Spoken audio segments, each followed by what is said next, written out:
In the top stories, Cradle's Learning Center receives smart electronics. Commonwealth and Organization of American States concerned for Guyana's safety, and dozen dead in Mozambique makeshift ferry disaster. Hello and welcome to the ZIZ Midday Newscast. Today is Tuesday, 9th April 2024. I'm Scotty Hendrickson.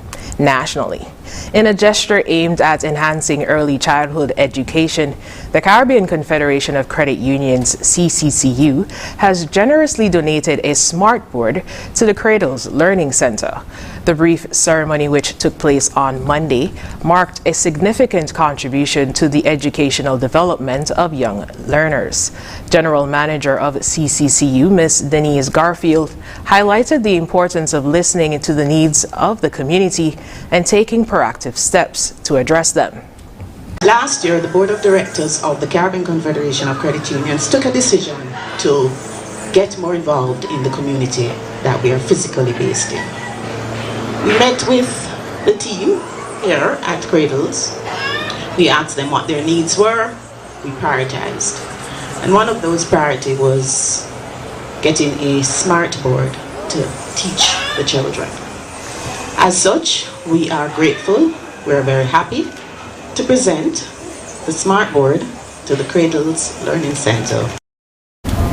Director of the Early Childhood Development Unit, Ms. Kimona Brown, extended sincere appreciation to the CCCU for its contribution. Today, we gather not only to celebrate the growth and progress of this center, but also to extend our heartfelt gratitude to the Caribbean Confederation of Credit Unions for their invaluable contribution. This generous donation has arrived at a crucial time, enabling us to enhance the learning environment for our young learners. This support reaffirms the power of collaboration and highlights the importance of community partnerships in nurturing the potential of our children. Teacher at Cradle's Learning Center, Ms. Khadija Mully, also expressed gratitude to CCCU. To Caribbean Confederation of Credit Union, we sincerely appreciate your kind and generous donation to the children. This 55-inch smart TV and interactive whiteboard enables us to further engage our students in active participation in not only learning concepts, but as we integrate technology in the classroom, our future leaders will be equipped with the skills necessary to navigate a world that is becoming more effective and efficient in productivity, driven by advances in technology.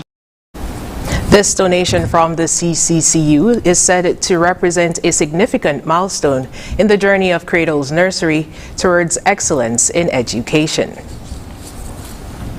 Prime Minister Honorable Dr. Terence Drew made a few stops to areas within St. Peter's community ahead of a meeting of cabinet on Monday.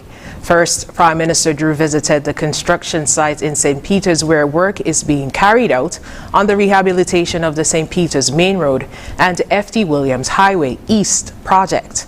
He was provided with an update in the project by Alexis Hazel, owner of Rock and Dirt Limited.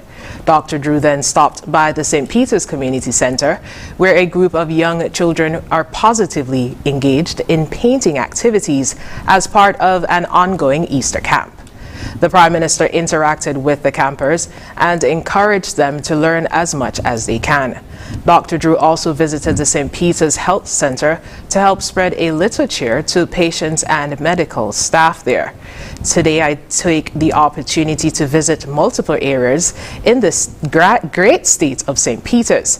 I went to local businesses and health centers where the refurbishment will continue, and the community center where the children's Easter camp was taking place. Finally, I went to monitor the work being done on the St. Peter's Main Road, a road that was previously ignored by the previous administration.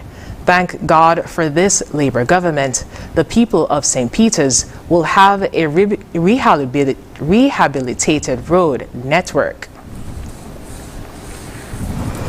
The St. Kitts Nevis Defense Force Coast Guard unit is hosting its first Sea Cadets Easter Camp from Monday 8th to Friday 19th April at the Coast Guard base.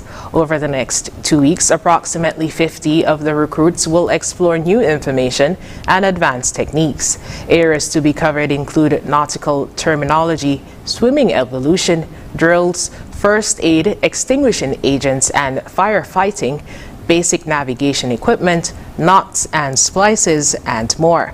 The recruits have covered basic information and techniques since the Corps was formed in August last year. Lieutenant Colonel J. Anthony Comrie, commander of the St. Kitts Nevis Defense Force, noted that the Sea Cadet Corps complements the long-standing Land Cadet program. He noted that the group was formed to meet the government's mandate for the St. Kitts Nevis Defense Force to positively interact with the nation's youth to counter antisocial elements. As such, discipline and leadership are key training objectives for all cadets.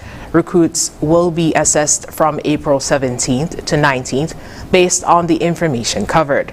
Successful recruits will graduate as Sea Cadets, after which the program will be officially launched. In regional news, the Organization of American States, OAS, and the Commonwealth Secretary General have expressed their support for Guyana amidst ongoing territorial dispute with Venezuela. The OAS specifically criticized Venezuela's actions, stating they contravene the fundamental principles of international law. Here's more. Commonwealth Secretary General Patricia Scotland has expressed concerns after President Nicolas Maduro of Venezuela created an organic law for the defense of Essequibo on April 3, 2024.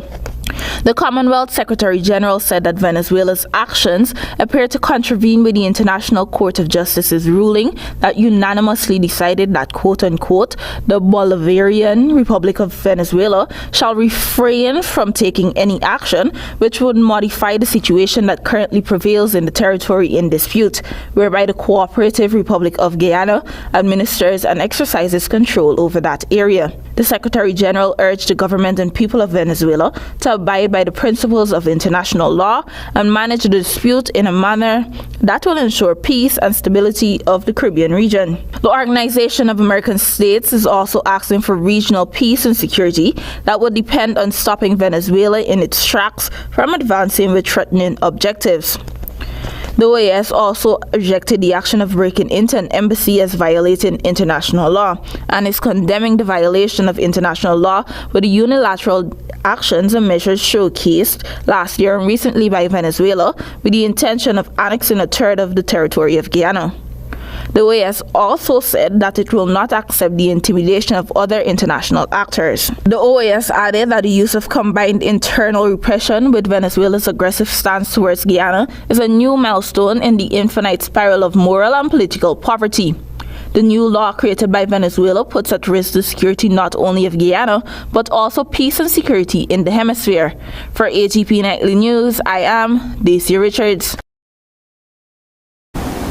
21 years since topping the Billboard Hot 100, Jamaican artist Sean Paul is getting ready for a 22-date tour across the United States beginning on May 2nd. More in this African News Report. Why I'm doing it now, kind of just, feeling that the people are ready for me again. I did some work with some reggaeton acts last year, and a lot more awareness is becoming the thing with my career right now again. So yeah. His dancehall anthem, Get Busy, topped the charts all the way back in 2003. His lifestyle may have changed, but for him, the song is still a classic. I guess it's changed for me now, because when I say get busy, it's like I'm telling the kids to do their homework or or clean stuff up, right?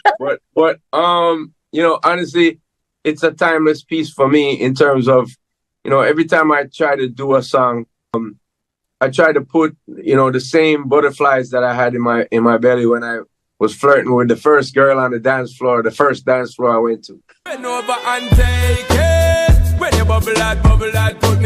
During a troubled adolescence, he says that music was his release. Yes, you could have reality lyrics or more conscious lyrics as well. But for the most part, yeah, it's about enjoying life for me. You know, I had a lot of problems, as most teenagers do, trying to find themselves, trying to understand what life's about. You know, my father was in prison.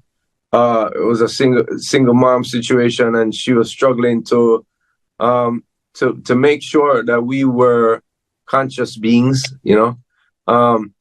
But during all those times, it can feel monotonous. It can feel like a heavy load, as we were saying before. And music and going out on the weekends, socializing with my friends, meeting new people, always felt like just a release and a good time. Cause she no wanna waste man beside her. She no wanna be a tell them avoid her. Top tier, she a win it by. In international news, more than 100 people died after a ferry boat sank off the northern coast of Mozambique, and almost 20 others were still missing.